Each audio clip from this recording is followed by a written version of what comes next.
Gridiron Grinder! Hut hut hike! All right, we're rolling. Friday night, Gridiron Grinder time. I had to check. I'm like, is it Friday? It's so weird, with Yeah. Thanksgiving and everything. I just feel off. But yeah, Gridiron Grinder time. I'm Ryan. With me, as always, is my buddy James. Just a couple of dudes hanging out, talking about what's going on in the NFL each week. This is episode 211. We're going to kick things off with Name That Stadium like we always do. Cover the news from this past week. We could kind of go farther back because we skipped last week. We were both a little under the weather. And then we'll do our power rankings and game picks for week 13. And last but not least, we'll close it off with our question of the week. And so, yeah, with all that being said, how's it going tonight, James? It's going good. I'm still a little under the weather, but I'm starting to get on the mend. It's like every time I take time off work, I'm sick, and it's annoying the piss out of me. But Yeah, the times when you want to be, living it up because you don't have to work and you're down for the count. yeah, exactly. That is what it is, though. What can you do? Yeah, life goes on, man. Well, it's tough. You got young kids, you're going to be exposed to a ton of stuff, especially, the more they do with school and things like that, being around friends and whatever. It just, they bring that stuff home and it's like, holy cow, man, left and right for me. Yeah, I I'm ready for it. Jeez. Yeah. All right. Well, hey, freaking, pep your step and do some name that stadium for us, man. All right, as y'all can see, I'm traveling around different stadiums that Y'all. host y'all can see. I've traveled around different stadiums host NFL games. This week should be pretty obvious. A lot 2 weeks ago, which is kind of fitting because I would have done this if we this past week when we skipped, but since we skipped this past week, it works. I did the Lions. I really did it because I'm just fucking excited about them, and Oh, yeah. and they're it's ridiculous. I've never in my lifetime heard, even in like the early '90s when they had like those couple good years in a row, I've never heard so much buzz about the Lions, and it's No. it's starting to bug me. It's like let's not get ahead of ourselves. It's still the Lions, but it's fucking after yesterday, best start in or first time ever the team started 11-1, best 12 Yeah. game start in franchise history. I mean, how can you not be excited about them? Oh, for sure. And you know what? I want to talk about them in our question of the week. It's just going to be kind of like an open-ended sort of freestyle thing, but because yesterday obviously got me a little nervous the way that game played out, and I know the injuries are racking up, especially on the defensive side of the ball. But we can come back to that and just kind of hit it up because we're getting down to the latter part of the season here. Mhm. So it's Yeah. intense. And speaking of injuries, I just saw the headline that Rodrigo is out for the season with a torn ACL. Oh shit, I didn't see that. Rodrigo. Man, I fucking like him. According to Oh, sources, it's not official, but according to sources, he tore his ACL. okay. But anyways, on to the news. I'll let you take it away. I hope one of these signings that happened becomes the starter where he signed with eventually because that'd be fucking awesome. But I'll let you take it away. One of the signings. What are you talking about? So 2 weeks ago or last week, Daniel Jones was cut by the Giants, Oh, all right. Yeah. and he has now signed with the Minnesota Vikings. And you want him to become the starter I want him to become the starter. because Darnold's been too good for everybody. Well, Darnold's been having a fucking awesome year, and it's Daniel Jones. Like he's bound to fuck up. You want Danny Dimes to come in and tear him down for us. I want Danny turnovers to come in. All right, all right. Yeah, so yeah, no, that's good because yeah, the cut goes back before this past week, but the signings this past week, and okay, so yeah, and then in other quarterback news, so you've got Gardner Minshew out for Mm. the season, and then Aiden O'Connell started for them today. So they kind of got him back in time to not have to go to like a QB3 situation. But still, not looking good for the Raiders. Um, Brock Purdy did not start last week. He had a shoulder injury. Looks like he's questionable this week. I Man, he's expected to play this week. okay, because, dude, it's just like the 49ers, man, they're having another one of these years where just like everybody keeps getting fucking hurt, man. It's just nuts. Yeah, but Trent Williams and Bosa are out this week. Oh, They're man. already rolled out. Yeah, that's not good. That's not good. All right, so let's see. In other news, so fresh off the presses today, Matt Eberflus was fired by the Chicago Bears. To me, this is like, long overdue. I thought they should have gotten Mhm. rid of him before last year, and it kind of was like nice to see their defense lighted up at the back half of last season, and it was like, okay, maybe there's some hope, and then whatever. But now he's out, and the team's moving on. It's tough. They got a rookie quarterback, and so you've got to expect some of those struggles on offense. Even though they've set Caleb Williams up with like insane fucking talent for a rookie quarterback, all those receivers and running backs and tight ends and everything. The obviously the nail in the coffin was the way they managed the clock yesterday against the Lions. They just totally fucking screwed themselves at the end of that game. Yeah, and then Eberflus and the press conference, and I sent it to you, and I sent the exact quote to you, so I'm going to look it up. But he had no problems. Yeah, he said, "I think we handled it the right way. It just didn't turn out in our favor or something like that.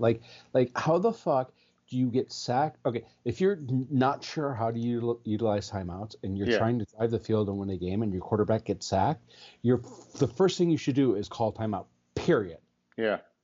Yeah, But if you don't see everybody hurrying their ass up to get back to the line of scrimmage, you immediately call that fucking timeout. yeah, and then at because the play ended at 32 seconds, It's a and ton then of time.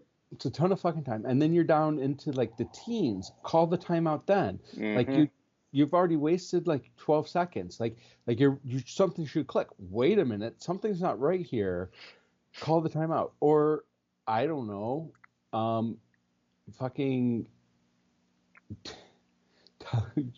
I put some of it on Williams because he shouldn't have, he Williams should have clicked in him when it was Yeah, 6 seconds. yeah. Like yeah, it would have been a 58-yard field goal, and then It like gives you a chance. It gives you a gives you a chance. chance. And then like was it last week or was it the week before when they played Green Bay and they lost because Green Bay blocked the field goal, Yeah, 58, I think it was a 58-yard field goal that week instead of running a play to I don't know, get a little bit closer. And I think it was a similar situation. yeah. They fucked it up good, dude. And I mean, I'm glad they did, obviously, because it worked out in our favor. But wow, just so sloppy. I'm sorry, it was a 48-yard field goal against Green Bay and not a Okay. 58-yard field goal. But they had 30 seconds left on the clock and let it run down to 3 seconds before calling timeout and sending you had time to run a play there and get closer, which may have turned that game. And then you had the shit with Washington, where there was two things that went wrong in that game. One, they didn't press press the receivers on the penultimate play, and then he came in the press conference and said, "Well, the second to last play didn't really matter in the game. It was the last play you got to execute on." But you gave them the 13 yards Yeah. to allow Daniels to throw it to the end zone. Where if you look at the Dallas game with Washington, which was crazy. Was it Dallas? No. Yeah, it was Dallas. Dallas game with Washington, which was fucking nuts. How that game ended, but Daniels couldn't get to that point where he could reach the end zone. The play against Chicago allowed him to get to the end zone. Yeah. And then like maybe you have 3 timeouts left before the Hail Mary. Call timeout to get your defense set. Hmm. the clock stopped already. It's not like you're giving Washington any extra fucking Yeah, time. yeah, yeah. You're just making sure your shit's ready to roll. Mm-hmm. So No, talk and you know, with Eberflus was like the biggest flaw there. yeah, and so we'll see. I mean, I know that now the attention is turned to Dable with the Giants, and maybe he'll be next. Um, we'll see. I don't know why. Like to me, Dable seems like he's respected well enough that they would at least let him run it out till the end of the year. But you know, um, who knows? And then you've got fucking Jacksonville with Doug Peterson. That's another tough one. I know they're getting Trevor Lawrence back this week, but it's like, dude, how many fucking games you gonna let these guys lose? Um, just tough, dude. Just tough. Yeah. Not what anybody was expecting. So the craziest stat I read. So Eberflus was 14-32 as a Bears coach.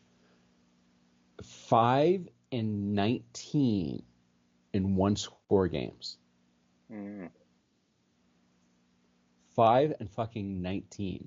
Apparently, that's the worst record of any coach with at least 21 score games in NFL history. Okay. Yeah. Just Like, can't I get it mean, done. yeah, and they were like they were right there. He just couldn't, like, some of the stuff like this year. A lot of it was clock management. Um, I don't know I'm drawing, but like we had talked about it like 2 years ago. I think it was how is Eberflus gonna make it through? What is this first season? 2 years ago. And then last year, how if was he going to make this? Like we talked about that. Like you kind of with a He rookie just seemed quarterback. bad from the start. Yeah, with the rookie, especially with the rookie quarterback coming in, get the new Yeah. head coach Get in the there offensive now. minded guy, Yeah, and groom him, get it going. so you can have like you give a couple years in the same system to really figure out if the Yeah. and then like with his picks as coordinators, like they fired both his coordinators eventually. Oh, maybe all of maybe offense coordinators because they fired the one in at the beginning of the year, like in the beginning of the off season, and then they fired the guy during the year this year. Yep. So it's like they he's not. He did a good job with getting who the fuck did he get as the defensive coordinator? Vrabel.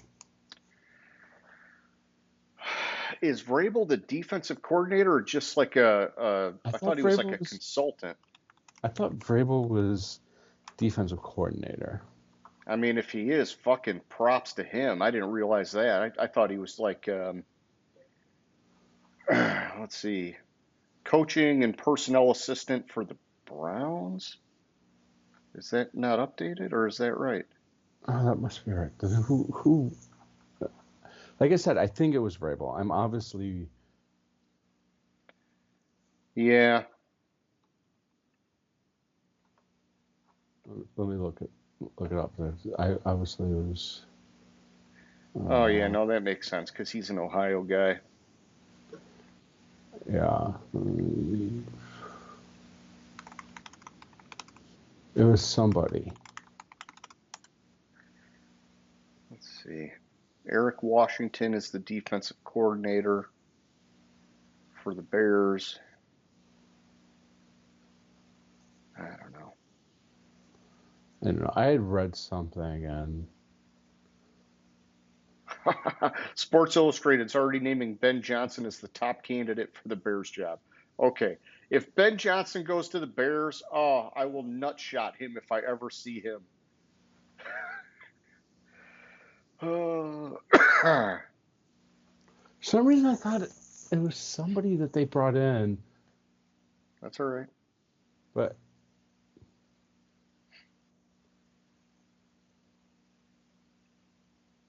oh, I'm obviously remembering wrong. It's all good, homie. It's all good. I don't really have anything else on the news. I don't want to go digging back to last week because there's, you flipped, you just like, it's like the death scroll on NFL.com. So, Yeah, so like a couple things, like just little things with the Chiefs. They clinched the playoffs with the win today after Miami lost yesterday. Which I fucking realized I didn't send the fucking message to you that I was switching to Green Bay. I typed it. I thought it. I was gonna send it. Oh, I didn't say it. for yesterday? Yeah, I tell Yeah, you, man, when I looked at that, I was like, wow, I'm surprised that he stuck with the Dolphins. yeah. I meant to change it and I forgot. Because yeah, you switched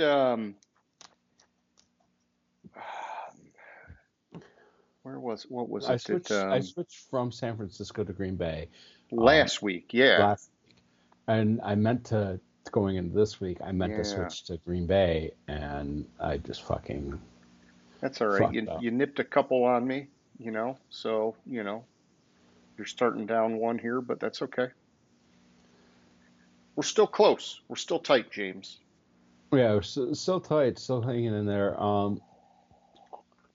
For news, I think it's just that, and then also in the game that Mahomes now officially has the most TDs in Chiefs history, past Dawson Okay. with what was it like 5,200 and not really, it was like 200 and Yeah. 238 in his career, I want to say. Gotcha. Okay. Outside that, there's nothing much.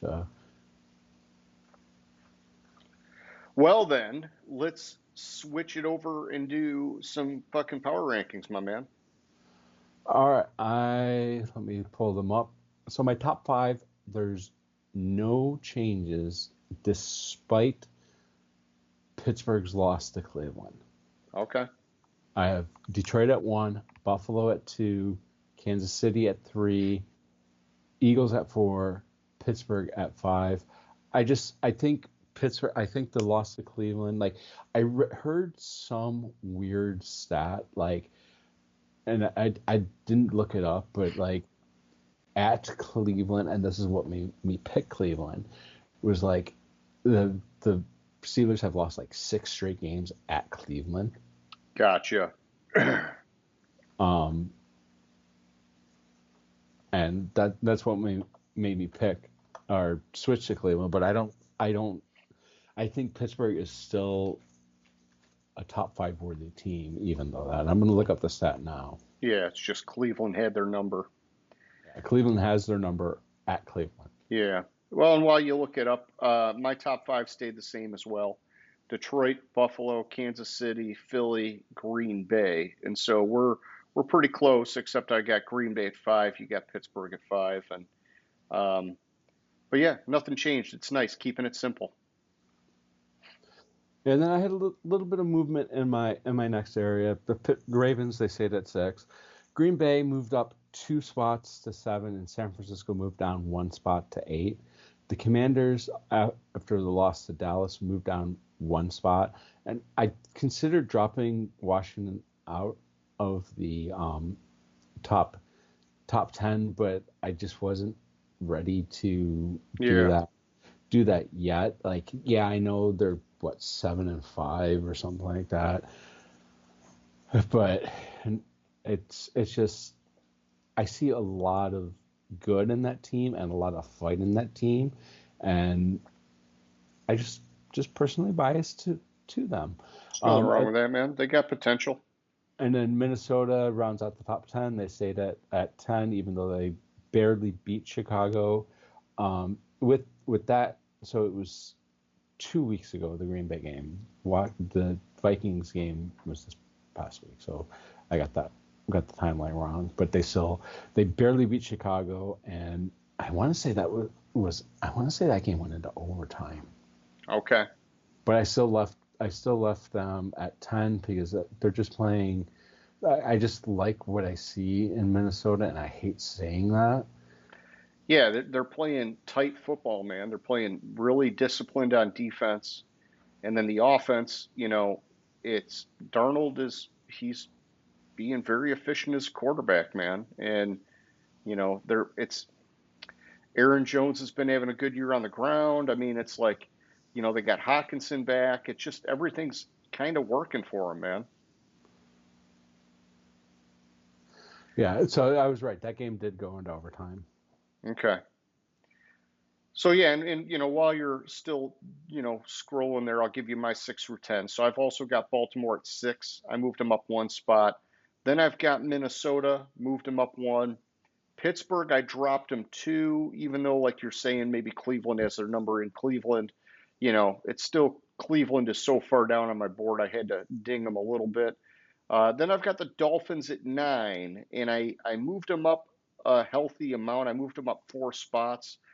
This to me was kind of, I think I said it a few weeks ago, with Tua getting back and everything, I do believe that they've got a lot of potential. And so even though they just beat New England, I wanted to get them up a little higher on the board because I do think they're a more competitive team.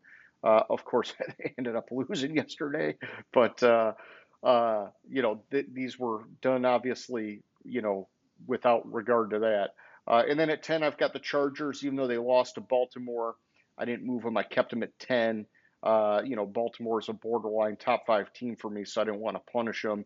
Plus, I just, man, I love what the Chargers are doing, man. It's like an old school, punchy in the mouth kind of team. They're winning on defense, running the ball, and then now these recent weeks they've been letting Herbert open it up more in the passing game, and I really like where the Chargers could be going down the stretch here. So, Mm-hmm.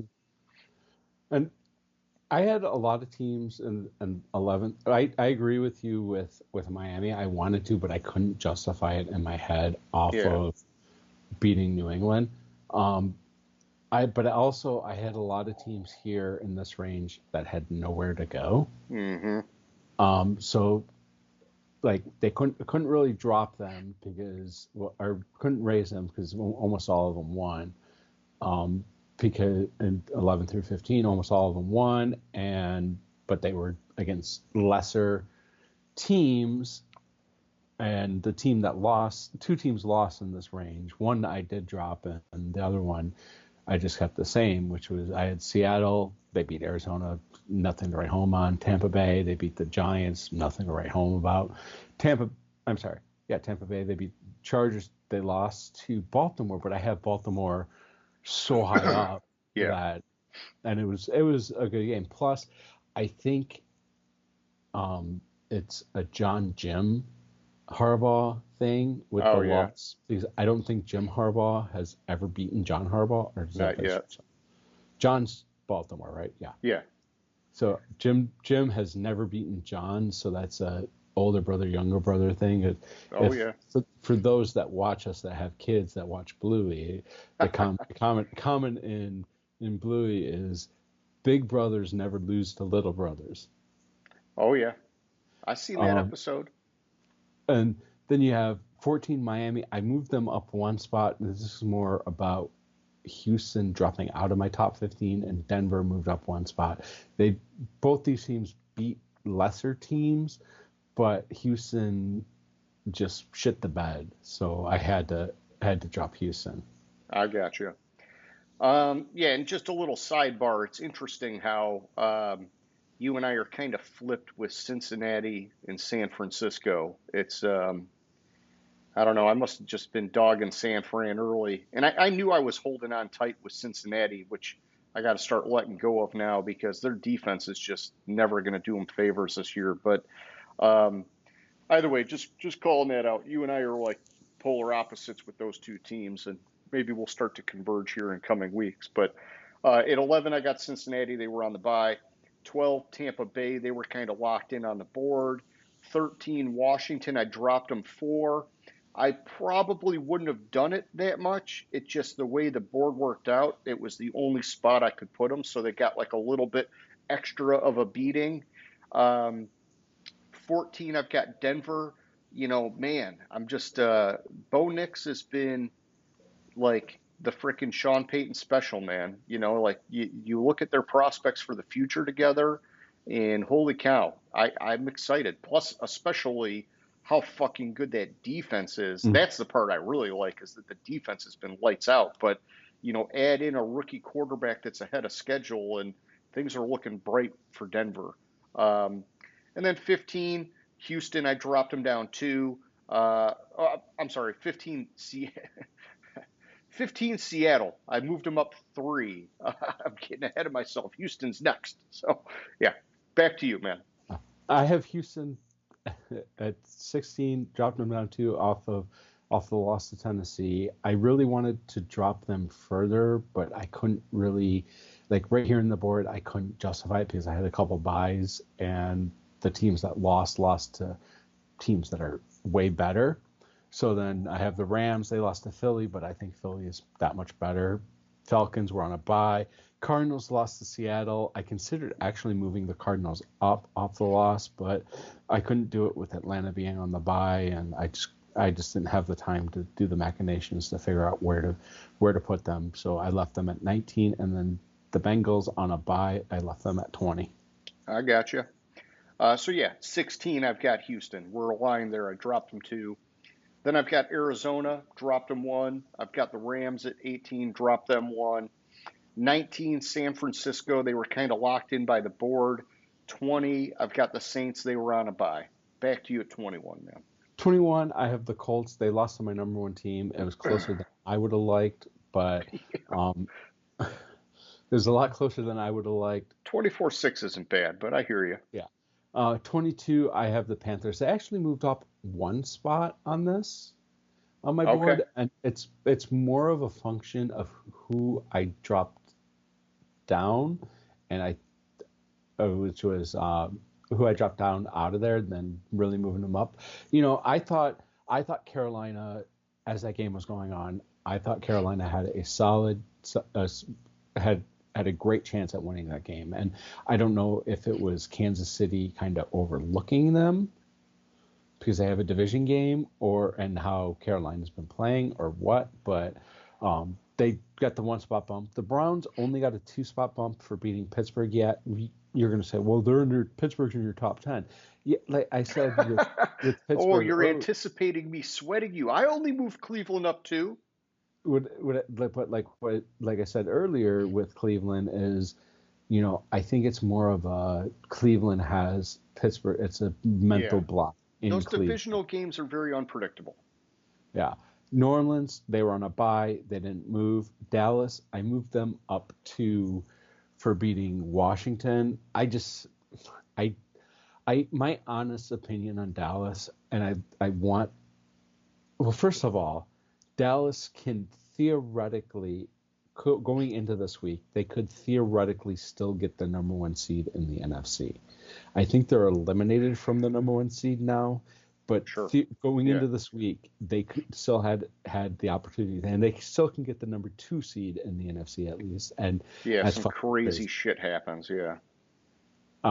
But I don't. But my opinion on Dallas is they should write this year off.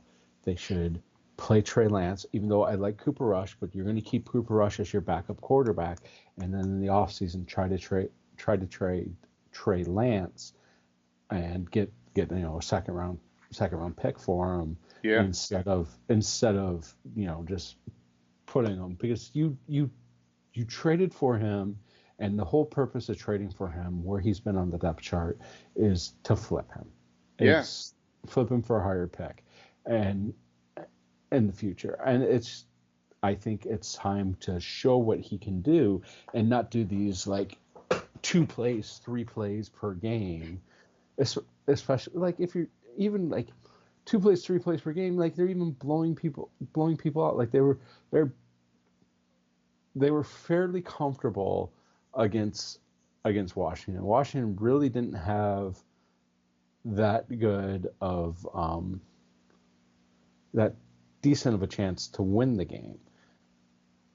I'm sorry, the Giants. Why am I saying Washington? And Trey Lance played 0 snaps in the fucking game. Yeah.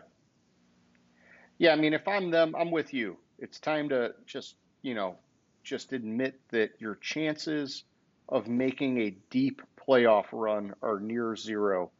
Cooper Rush has been an effective game manager for them, but he is never going to carry them. And their defense has been horrible compared to last year. Their running game has been non-existent, minus this past week. Um, I think that, yeah, fucking let's see what Trey Lance has. And maybe he doesn't have enough yet, but that's why you give him these last, 5 weeks or whatever to fucking see if he can develop and boost his value so you can get something back on him. Or maybe he develops and he surprises you enough that you sign him to a nice deal where he's great insurance if Dak gets hurt again next year. And then you maybe have a higher ceiling than Cooper Rush next year. But, I'm with you, man. I don't they're not winning the fucking Super Bowl with Cooper Rush. I would fucking love it, but of course I want the Lions to win the Super Bowl, Mm-hmm. but I like Cooper Rush because he's a Central Michigan guy, but it's just not going to happen. There's not enough on that team for Cooper Rush to be in that kind of a position to pull it off. Yeah, I think though in the game the defense flat had some fucking ridiculously awesome plays on Thursday. I don't know if you saw the Overshawn interception. I did not know. I got kind of hosed on that game, unfortunately. So he, But yeah. he was rushing the quarterback. He read that it was a screen, stuck his palm out, deflected the pass up in the air, caught it, and ran it back for a touchdown. Oh, nice. Like it was, I was like, did he just tip it to himself? Best way to do it. Yeah. All right, so on my side here, I've got the Falcons at 21. They were on a bye. 22, I got Cleveland. I moved them up to. 23, I got Dallas. I moved them up to. 24, 25, I've got Chicago and Indy. Both of them dropped to. So just kind of like a little switcherooski on my board with those guys, depending on who won and who lost. But more like I would say, sort of like standard adjustments at this point in the year. So back to you at 26, man.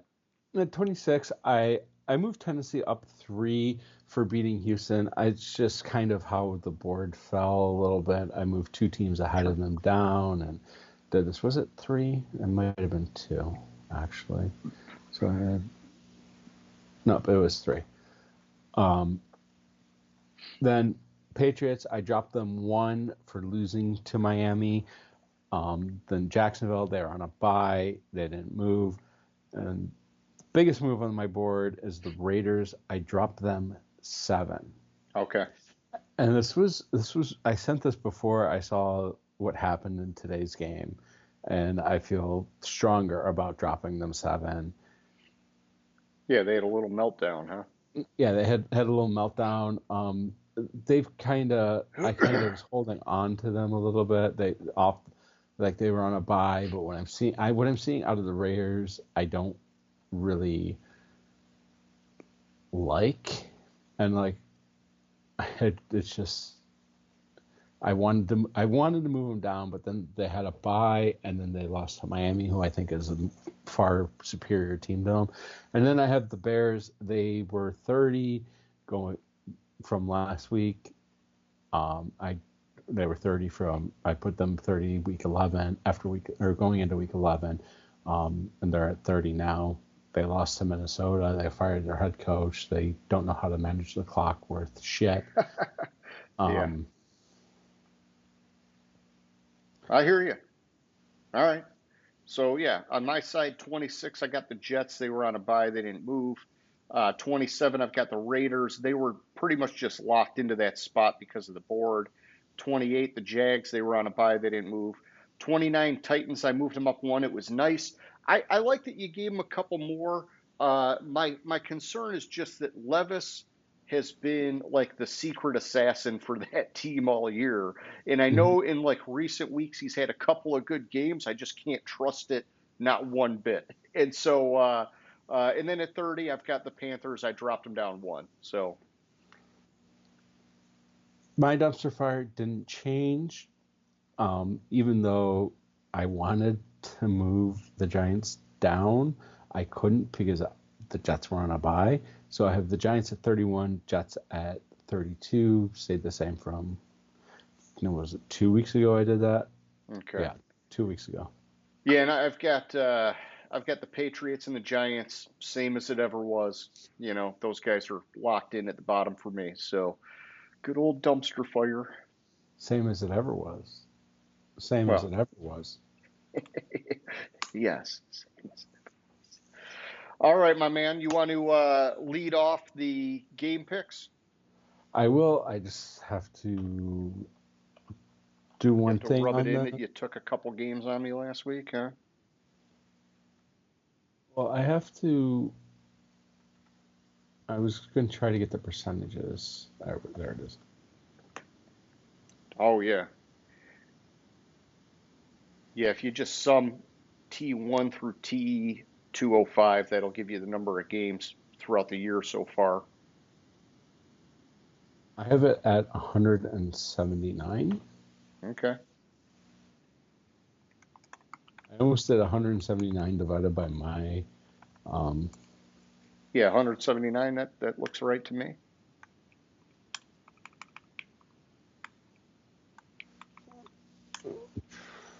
Man, we're fucking just rocking the picks this year, That dude. divided by that, and then do that as a percentage. All right. So I got a couple picks, a couple on you this past week. I got 11 right. You got 9. Gives you a total at 123 for the season, or 68.72%.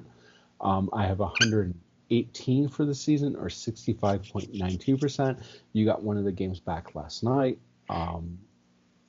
because, like I said, I fucking forgot to send the text, and I realized it after the game, not before the game, or after the game. I realized it like in the first quarter. It's like, oh shit, I didn't send Huff. I didn't send him a message, and I was like, oh well, fuck it, I'm screwed. We all So make mistakes. We all make mistakes. Thursday to Friday, both were on the Lions, both were on the Cowboys. You were on the Packers, Dolphins. I was on the Dolphins. Both were, and today both of us were on the Chiefs. So better start to the week for you than me. First game up we have this weekend is the Chargers at the Falcons. Okay. Oh yeah, I should probably pull up some. I mean, I don't have a ton of notes, but at least I like looking at the NFL.com matchups while we're talking here. So the Chargers at the Falcons. The Chargers struggle in the second half, where the Falcons play good in the second half, and that's kind of concerning to me.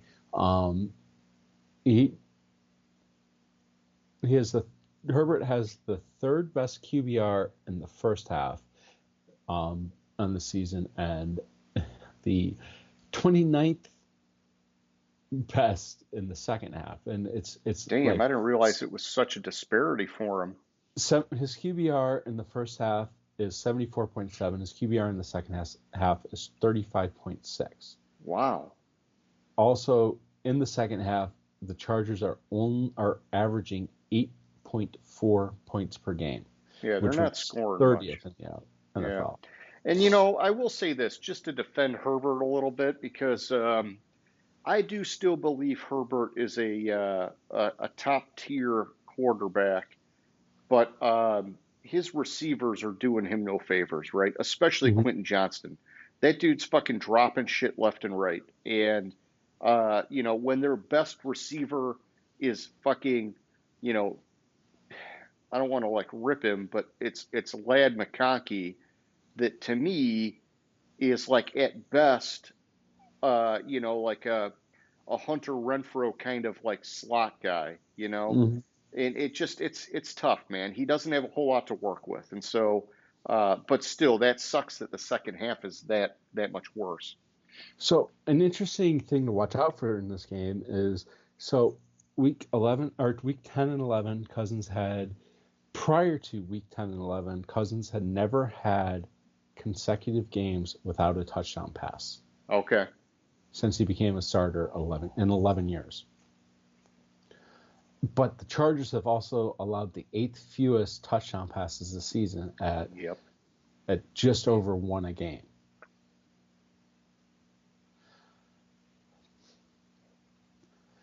I fell on the Chargers because the way to beat Herbert is to get pressure on him and sack him.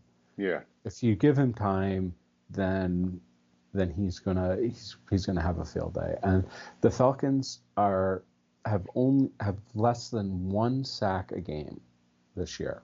That's so It's bad. it's their fewest through 11 games in franchise history. And we talked about it going into the draft. You have to get the pass rusher. You have to get the Yeah. pass rusher. We've talked about it going into the draft with them for like a decade, James. So I'm on the Chargers.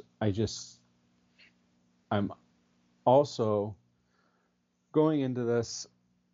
I kind of made my picks to figure out because the Lions can clinch a clinch a playoff berth this week. I've never, with 5 games left in the season, they won step one. 49ers, Cardinals, Seahawks need to lose, and one of these three needs to lose as well. Tampa Bay, Washington, Atlanta. So I picked Atlanta to lose this game also. Stats back it up, but my heart is really backing it up. The heart wants what the heart wants. Mm-hmm. Yeah, and I'm with you. I'm taking the Chargers. My only concern in this game is that J.K. Dobbins is going to be out, and so let's see how that affects the offense for the Chargers. I think that they'll still persevere, even though it's in Atlanta, because their defense has just been so stifling this year. Um, but yeah, I'm with you on the Chargers, man. All right, and then next up we have the Steelers at the Bengals. While the Bengals appear to be playing a little bit better, They're all offense. they're all offense and no defense. Burrow has 3 straight games with 3 or more passing touchdowns. It's tied for the longest streak in his career and the longest by a Bengals quarterback since 1970.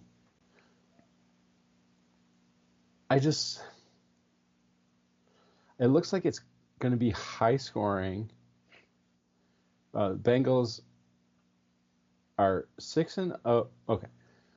When facing a team with a winning record, overs are 6-0 this season, while the Bengals are 0-6.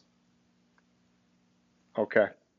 And the over/under is 40, call it 49 points. It could be a close game, but I don't see the Bengals pulling it out, so I'm on Pittsburgh.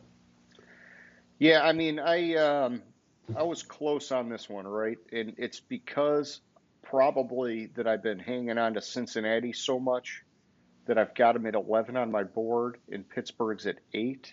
And so with them being that close in the game in Cincinnati, I thought, okay, I'm going to give the Bengals the advantage, especially since they're coming off a bye. That extra time can help them prepare for it. But I am not confident in this game. It just those were kind of my reasons for going with it. I do worry because they just have done nothing on defense all year. I mean, it's not, and their running game is basically non-existent too. It's all Burrow and Jamar Chase is what it is this year, and so I'm giving them this game, maybe a little bit foolishly, but that's what I'm doing, my man. Right. When we have the Texans at the Jaguars, and I was tempted. I was really, really tempted to go with Jacksonville in this game. They're getting Lawrence back, blah, blah, blah, blah, blah. Yeah, Houston's been reeling, yep.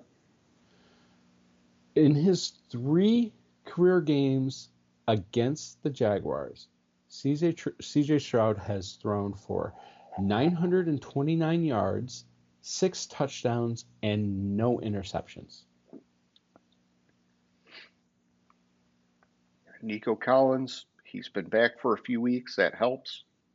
That stat makes it really hard for me to pick against Houston, even though Houston's been reeling. Like, it's something about Jacksonville that, like, Stroud plays his best. And Yeah. Yeah, I'm with you. I'm taking Houston. And just looking at the NFL.com rankings, I mean, these are like night and day. You've got the Houston Texans borderline top 10 in everything: offense, defense, passing, rushing. And you've got the Jaguars damn near the bottom in everything: 31st in offense, 32nd on defense, 29th passing, 25th in rushing. You know, Jacksonville, for all the talent that they have, and I do believe Doug Peterson's a good coach. They just have not gelled at all, and it's horrible. I mean, it's a waste of talent for everybody on that team. And so, Mhm. uh, you know, even though Houston's been struggling lately, I'm taking them for sure in this game. Uh, Next up, we have the Arizona Cardinals at the Minnesota Vikings. Now, I have a stat for you. Let's hear it. The Vikings have not lost to the Cardinals at home since 1977. Shit, I didn't know that. They've won 11 consecutive games against the Cardinals in Minnesota, including the postseason. Okay, so hard to go against them. It's hard to go against them. One thing that I didn't realize, and I'm going to say this, and I don't think you realize that, Sam Darnold has 14 turnovers this season, tied with Gardner Minshew for the most by any player in the NFL. Yeah, I was gonna say it is high, but he's scored a lot too. Yeah, it's just I saw that and I was like, wow, that's weird. No, dude, it's part of it's because their defense has been so fucking lights out this year. So the way for the Cardinals to um, the beat Minnesota is really Kyler kind of rushing the game, scrambling, getting rushing yards. Um, and ironically, the Minnesota Vikings have allowed over this season, they've allowed the fewest rushing yards and lowest average rush by quarterbacks. 95 total yards rushing, 2.6 per carry by a quarterback. Okay. And so that's kind of going to hamper Kyler's effectiveness against Minnesota. I'm on Minnesota. I just thought those were interesting stats. Yeah. That's the next thing that the Lions need to make the playoffs also. Okay. Yeah, and I'm with you on this. I'm taking the Vikings. They've just been such a tough team, such a disciplined team. Arizona has had flashes of potential, but they've been very inconsistent this year. And um, I still think talent-wise, Arizona's roster ranks in that bottom tier. And so it's like when you see those flashes of potential, it's to me it's they're still a year away from being like a really competitive team. Minnesota's way ahead of schedule. I mean, like we've talked about it so many times this year. All of those moves they made on defense fucking hit the mark. All those guys in Flores have been phenomenal. Offensively, we knew they had talent. It was just going to depend on whether Darnold could, elevate his game or not, which he has. And so, yeah, this one's an easy pick for me. It's taking the Vikings. Yeah. Then we have the Colts at the Patriots. Ooh, powerhouse game. Big powerhouse game. An interesting. It's just when you look at it, the interesting stat I found on this game was Drake May has 10 touchdowns to 10 different receivers, which is tied for the most consecutive touchdowns to a different receiver to start a career. Gotcha. I mean, that goes to show you they don't have anywhere near a number one. And the other thing I'm going to say is based on recent history, there's going to be a lot of flags in this game. Last week against Miami, New England was penalized or thrown flags, were flagged for penalties 13 times, where against Detroit, Indianapolis, 12. Okay. Well, I'm looking at last year's matchup. It was November 12th, 2023. 10-6, the Colts won. What a fucking riveting game. Man, I don't like either of these teams. I like Drake May's future, Mm-hmm. if they can build a team around him and get him some weapons. Um, but I mean, New England they're in stage one of a full blown rebuild. And then Indy, they went back to Richardson, which, I mean, he's the future. They gotta try to get him going. Um, he just, to me, still watching him, he has these splash plays on occasion, but there has been no progression in his game from last year. And I know he missed a lot of time because he got hurt last year, but by now we should have seen something. And I'm just not, I don't know, that bothers me with Indianapolis. And then obviously their defense, they're ranked 31st. Like this was a defense that was dominant last year. Um, so, you know, I mean, I don't know. I'm picking the Colts just because I gotta pick a team. But man, I don't like either of them. Yeah, I agree. Then we have the Seahawks at the Jets. Something's just telling me off the bye and rested, the Jets are going to be playing better than Seattle. I'm kidding. I have no fucking reason besides the fact that I need Seattle to lose for Detroit to make the playoffs this week. So That's the angle. Okay. So I'm picking the Jets. I All I right. tried to make some bullshit something up. Interesting thing that I saw was I Aaron Rodgers has had 139 consecutive pass attempts without an interception. Yeah, I mean Rodgers has been good like that throughout his career, right? Where he's had those long stretches, but it's just what else is he doing this year? He has no mobility. Their Mm-hmm. offense, they're not on the same page with timing. They're not on the same page with, just some of like the intricacies of, hey, if the defense lines up this way, you curl in versus curl out. At this point of the season, man, they should be clicking, and they're just so far off from it. And so I'm going Seattle, even though to me, Seattle's a team that is like, they're ahead of schedule in a rebuild, which makes me nervous because, uh, part of me doesn't trust it. But the Jets have just been so god awful bad that I got to go Seahawks here, man. Then we have Tennessee at Washington. I really think Washington rights the ship. Levis is prime for a huge letdown. Regression. He's over the last 3 games, he's 68% completion percentage, 748 yards, and 5 touchdowns. It's like he's a real quarterback all of a sudden. Yeah. 8, quote, explosive plays.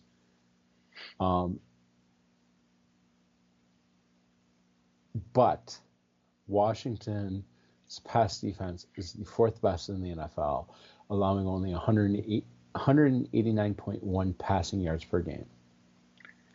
So the key is getting them in the rushing game then, because they're the 22nd overall defense. Yeah, that's where the key is getting them in the rushing game. But which Tennessee's 20th. I think Washington. I'm just saying. I think Washington rights the ship, and yeah. No, I'm with you. I'm with you. I think Washington has far more upside potential. They've shown far more consistency. And it's in Washington. There's really, I don't have a case to be made for Tennessee other than, oh, wow, Levis is all of a sudden playing great. They're the 28th offense. You can't trust it. Mm-hmm. All right, then we have the Buccaneers at the Panthers, which if my math is correct, the Panthers can finish anywhere from the 2 seed in the NFC to the worst team in the NFL right now. Quite a sliding scale you got there. Yeah, quite a sliding scale. Maybe it's the 3 seed now. I don't know. I didn't add in the machinations with what happened yesterday and today. Today wouldn't matter, but what happened yesterday. Because yesterday was predominantly NFC teams playing. Sure. Bryce Young is actually playing decent over the last 3 games, which is just a shock. And defense has played great against Kansas City. They almost beat Kansas City.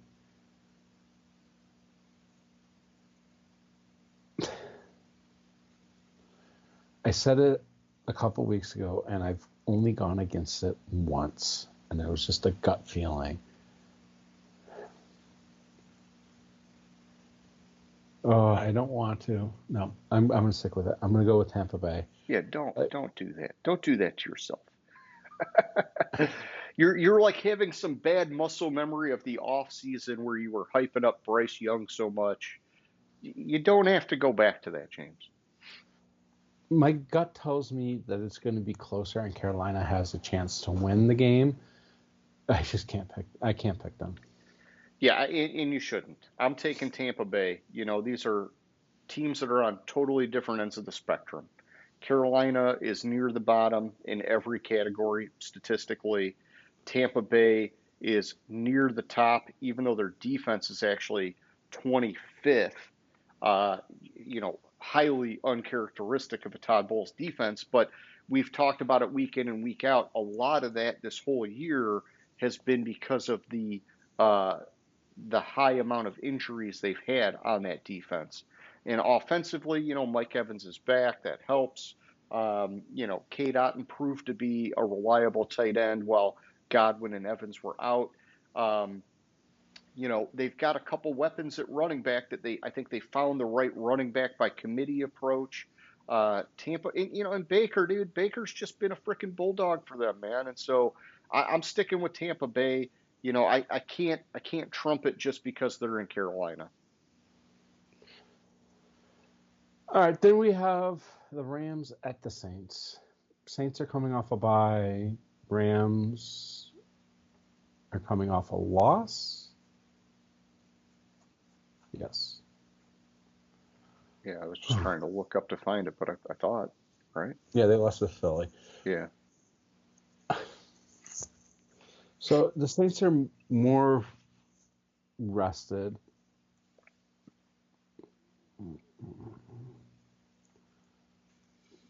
Saints are getting healthier.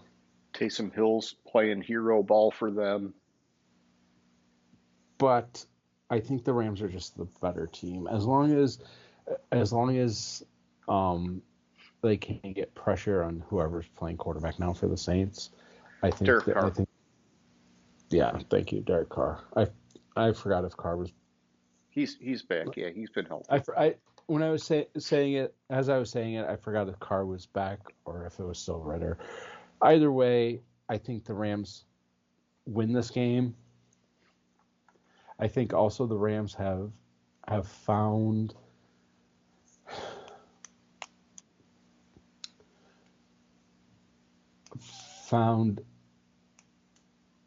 a rusher that can generate the pressure and the attention that. And what's his name? Fisk? Yeah. No, Jared Verse. Oh yeah, I'm sorry, Fisk. That's what I mean, Jared Verse. Yeah. Yeah. That can kind of make up for the pressure and the attention with the loss of God. I'm already forgetting his name. What the fuck was his name?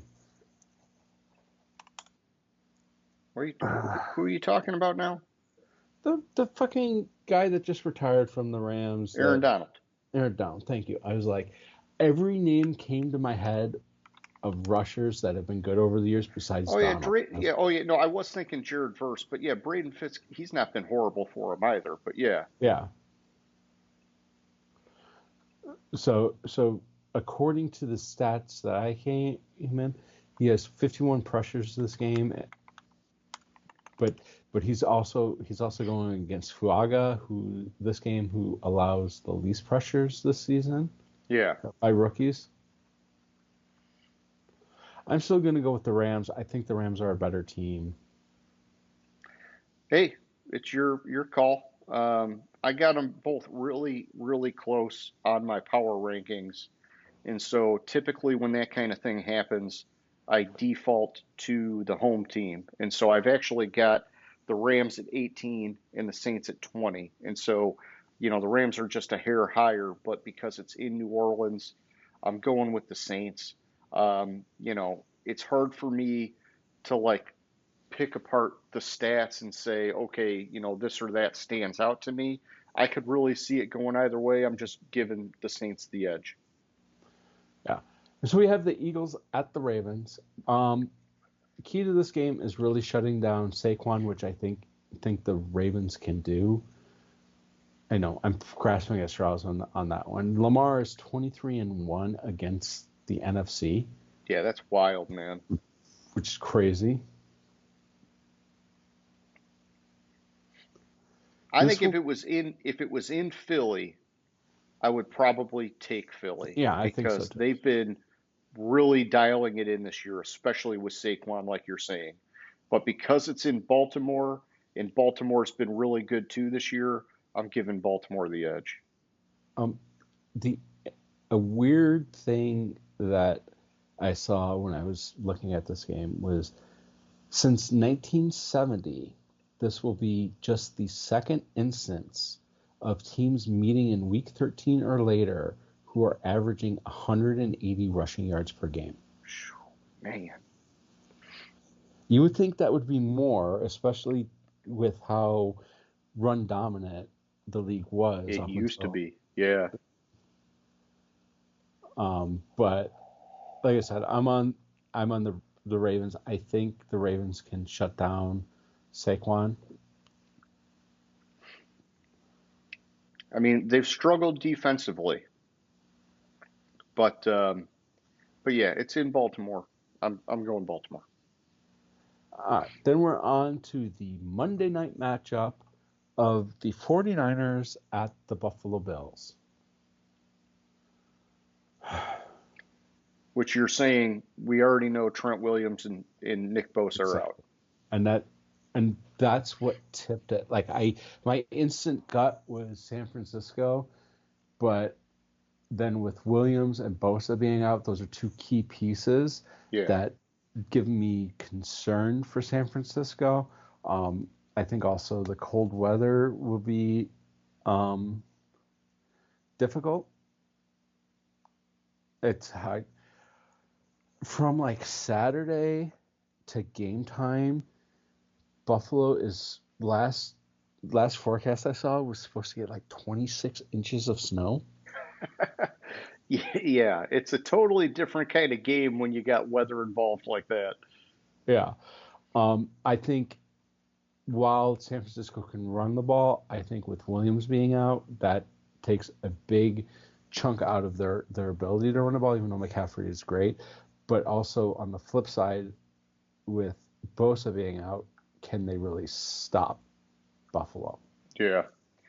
Yeah, to me it's San Francisco has been in disarray this year, largely because of injuries. Buffalo has been on point, which to me is largely because I think Sean McDermott and company are on the hot seat and they know it. And so it's I think Buffalo's going to keep fucking pounding away San Francisco until they get healthy. They're hanging in there for dear life. I don't think they can win it. So I'm going Buffalo. So this now that we're on the Monday night game, this is one thing that annoyed the piss out of me. So the schedule makers put Cleveland, Denver on a Monday night game? No, it's not this Monday night game. It's next Monday night game, and I'll get more into it. Oh, sure. But the entire reason that the Bengals-Cowboys game was not flexed from Monday night was because of the fact that they're having an alternate Simpsons broadcast, and the designs and everything was too far in place because it took a long time to do whatever they're doing for the broadcast, so they couldn't monetarily flex it out of Monday night. All right. Hey, thank you, Simpsons. So either way, we have Cleveland at Denver on Monday Night Football. Denver's playing good. Cleveland's a shit show. Yeah. Anything?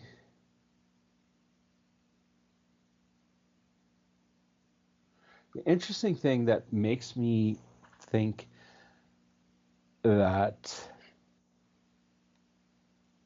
Cleveland has a chance in the game is Jim Schwartz. You think their defense could just dial it in? As a coordinator or head coach, Jim Schwartz is 18-7-1 against rookie QBs. All right. Also, he is also with Bo Nix.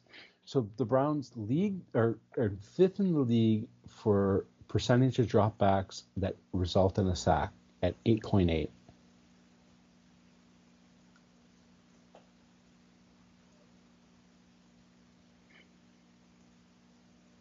And Sean Payton is slow to adapt. We'll look at the game like this past week, where even though the Raiders, according to stats, blitzed a lot, the Broncos only ran the ball 16 times. Okay. Concerns me. But I'm still going to go with the Broncos, but I might change it on Monday. I gotcha. Yeah, I'm taking Denver. You know, they've been hot, and it's hard to go against them right now. Cleveland has had just they've been riding the struggle bus all year. A lot of that was because of Deshaun Watson. Um, I do like their prospects with Jameis Winston, especially now that Nick Chubb is back. But we're seeing that Chubb is very obviously not old Nick Chubb yet. Mm-hmm. He is running very slow and gingerly coming back from that very serious knee injury. It's just Jameis. He has boom or bust potential. In any given week, he could throw 300 yards and 3 touchdowns, or he could throw 150 yards and 3 turnovers. We just don't know what Jameis we're going to get Mm-hmm. against a great defense like Denver's. The probability is higher it's going to be the 3 turnover Jameis, but you never know. Either way, I'm going with the information I have on hand, and so I'm taking Denver. And then I think, based on my calculations, which might change, but we'll still talk about it just in case. Green Bay at Detroit next Thursday.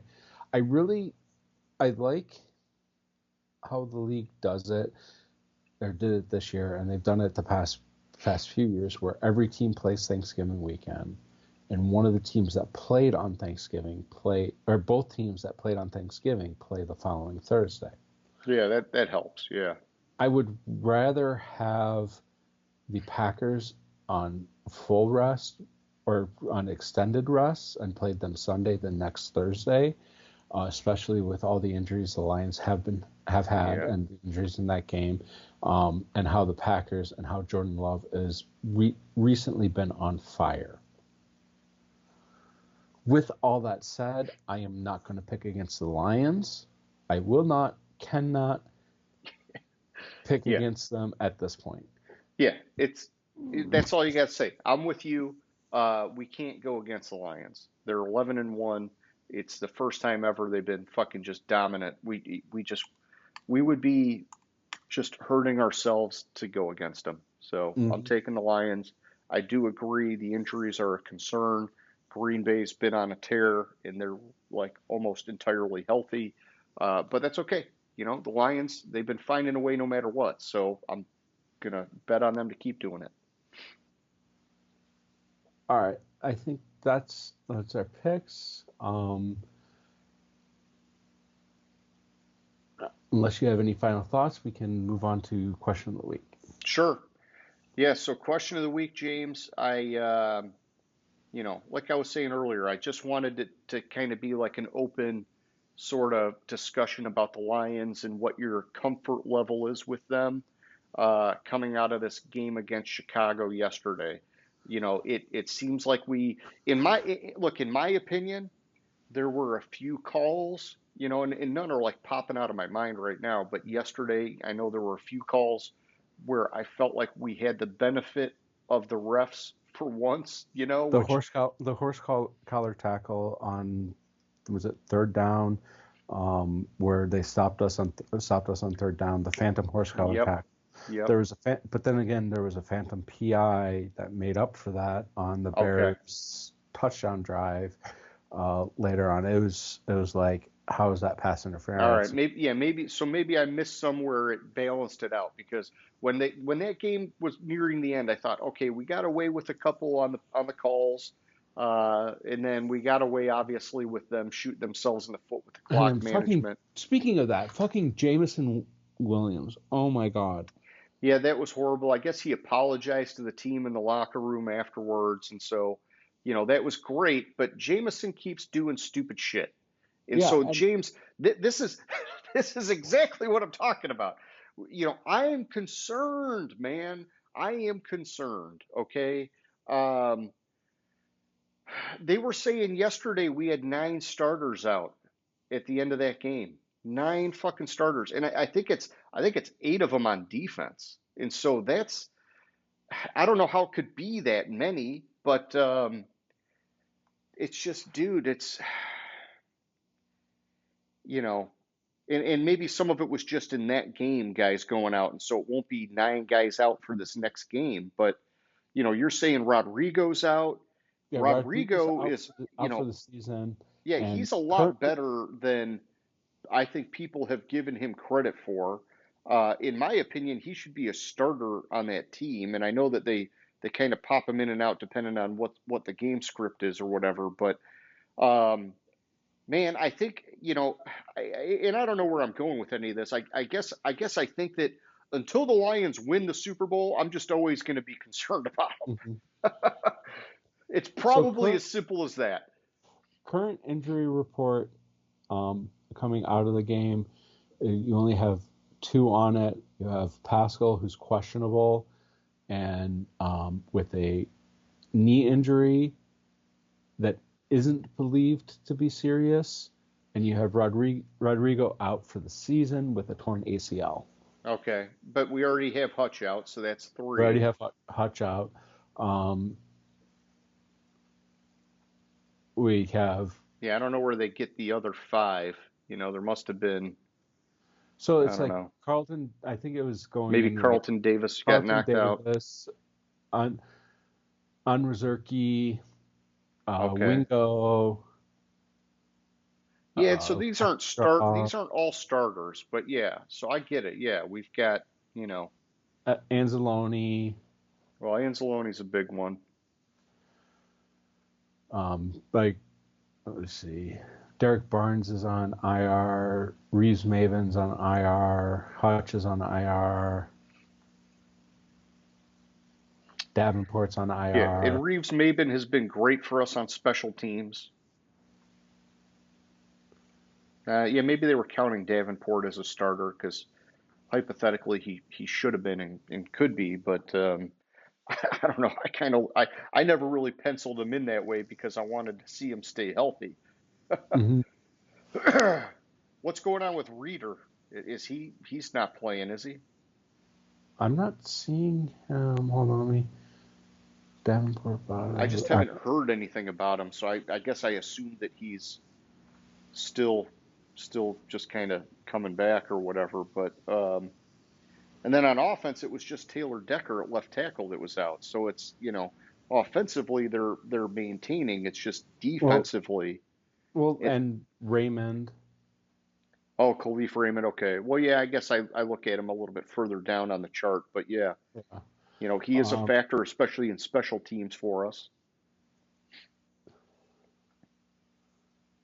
Yeah, I think it's just because Awasika wasn't a starter, and Giovanni Manu and Colby Sorsdal, those are not starters. So we've got some cracks in the depth, but man, oh, I guess I'll say this: my comfort level will increase dramatically if we have a solid win over the Packers. I'll say, okay, these guys are just going to be that goddamn good at just persevering and fighting their way through all this shit. Um, Otherwise, man, it makes me nervous. And I know Aaron Glenn has been doing great with that defense in recent weeks, but it just makes me think at some point how many of these injuries you can be able to overcome. So Reader's been playing. Okay, it just must be quiet, Yeah, because it's I don't very ever even, I don't hear them ever call his name, man. So he has 18 total tackles, 10 solo, 8 assists, 3 sacks. Like he had 2 solo, 2 assists, he had 2 sacks in the Yeah, Chicago game. yeah. So it sounds like he's actually doing pretty good. Yeah. You're right. I was started looking for him on the depth chart or not the depth chart, the injury report, because it feels very quiet. Yeah, you'd think we would hear his name more because he was one of our bigger pickups in the offseason, but you know, he's also an interior defensive line guy. A lot of times those guys do fly under the radar, right? So I guess Yeah. it makes sense. I would have thought we would have heard something.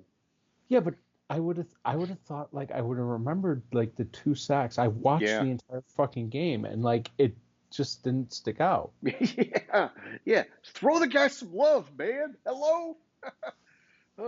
Those big uglies need it too. Why didn't it fucking stick out?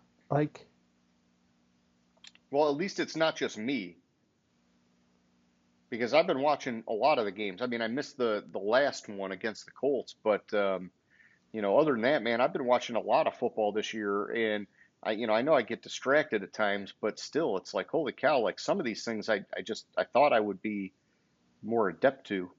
yeah, especially like well, having 2 sacks, like the 1 sack against Seattle, like it doesn't ring a bell. I think that was his only tackle in that game. But Okay. he doesn't have that many tackles. He has a couple stuffs, what they Yeah. call, but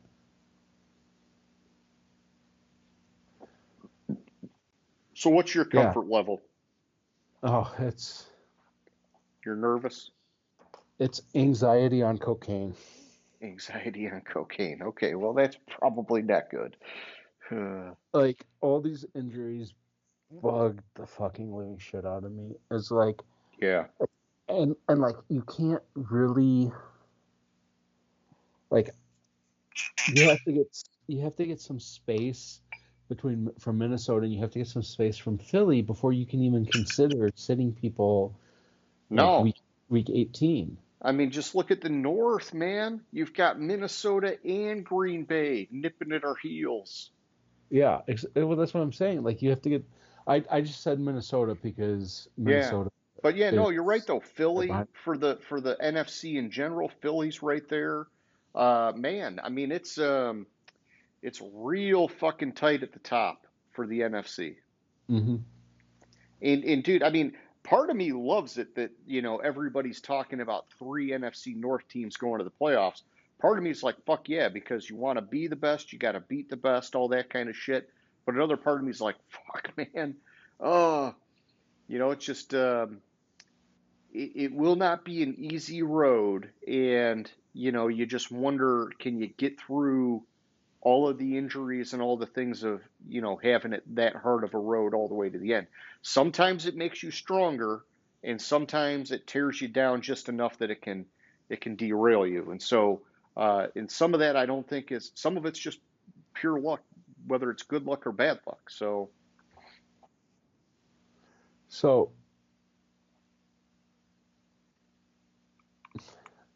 I had mentioned the computer projections and computer analytics on um, teams, and they had, playoff picture and what the computer thinks for odds, and it has the Vikings as the number 5 seed and the Packers as the number 6 seed.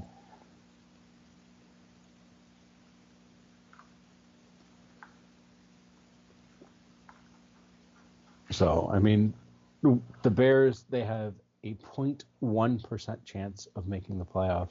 They're not eliminated. The Bears and the Panthers are not eliminated from the playoffs yet, somehow. Yeah, but you might as well write them off because You might as they well need a write them miracle. off. The Giants are the only team. Giants, Raiders, and Patriots are the only 3 teams going into this week that have been eliminated from the playoffs. Oh man, I didn't think about the Raiders like that because talking about the coaching stuff, I think Antonio Pierce could be one of those guys. I'm sorry. I will rephrase that. They officially haven't been eliminated from the playoffs yet. Okay. Because I was going to say, AFC, I could see them dropping the axe on Antonio Pierce anytime. yeah, so the Giants are the only team that have been officially mathematically eliminated from the playoffs. Yeah. Well, I guess that would tell you if they're not going to make the move on Dable now, they're probably going to let him finish out the year.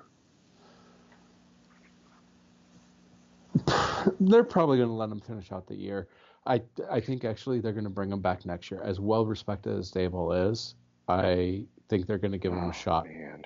What they have to do, dude, the fan base will just fucking burn the city down, man. You can't bring Dable back after this. So the fan base and what I'm hearing out in New York is not a problem with Dable. It's a problem with Shane. With who? Because Joe Shane, the GM. Oh, yeah. Okay. All right. Yeah. That's where the fan base in New York has the problem. Because they... Get me a new GM. Get me some talent to work with. Give me talent, Dable. And then I'll coach their asses off. I mean, he needs a quarterback, man. It makes me wonder, is there going to be a veteran guy that can come in and be a capable bridge guy?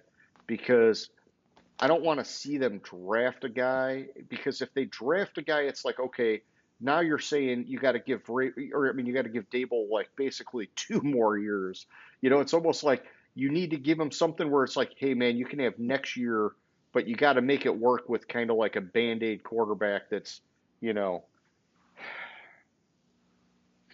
better than what you had, but maybe not like the high ceiling rookie that you want to draft.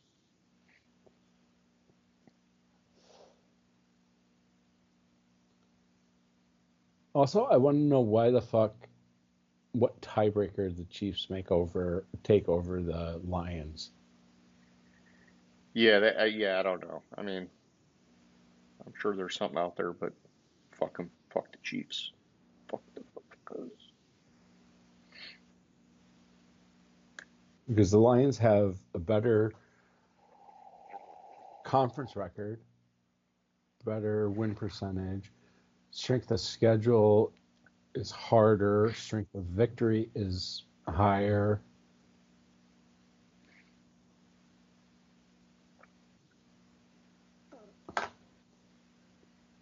What are the other tiebreakers? Yeah, but they're in different conferences. So what do you need a tiebreaker for? Well, who the number 1 seed is overall in the playoffs. Oh, well, I'd just be looking at it, who's the number 1 on each side, right? Because those are the guys that are getting the bye. I just want the Lions to be fucking ahead of the Chiefs. Okay? Number 1 overall. Number 1 overall. Everywhere. Yeah. I hear you, man. I hear you. But for those that were wondering what the NFL tiebreakers are, I will list them off. If 2 clubs are tied head-to-head, if applicable, best win-loss tied percentage in games played within the conference, best win-loss tied percentage in common games, minimum of 4, strength of victory in all games, strength of schedule in all games, best combined ranking among conference teams in points scored and points allowed in all games, best combined ranking for points scored and points allowed in all games. So Why is it listed twice? Oh, in all among all teams in points scored. Okay, so it's conference then all teams for that. Best net points in conference game, best net points in all games, best net touchdowns in all games, and then a coin toss. So the Chiefs have it on a coin toss. Probably. I think the Chiefs have scored more, actually. No way if the Chiefs scored more than us. Nope. Nope. I don't fucking. It must be. Maybe it's touch. I don't fucking know. It's because it's the Chiefs. Yeah. Yeah, if you're the reigning Super Bowl champion and your record is there, it's the unspoken, we're going to give you the edge. Or maybe the Chiefs beat a team that the Lions. Did the Chiefs play Tampa Bay? I don't know. Not ringing a bell, but they might have. Yeah. Chiefs beat Tampa Bay. Oh, there you go. 30-24 in overtime. That's where it is. That game's going to haunt us. For this moment, anyhow. Yeah, for this moment, anyhow. Chiefs will lose another game at some point, so. Yeah, no, they're having a crazy fluky season for how many wins they have, but it's the Chiefs, so you can never count them out, man.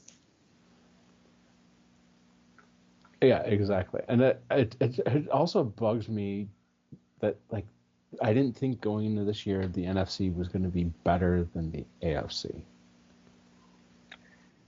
Yeah, it does seem like it's been the other way for a little while.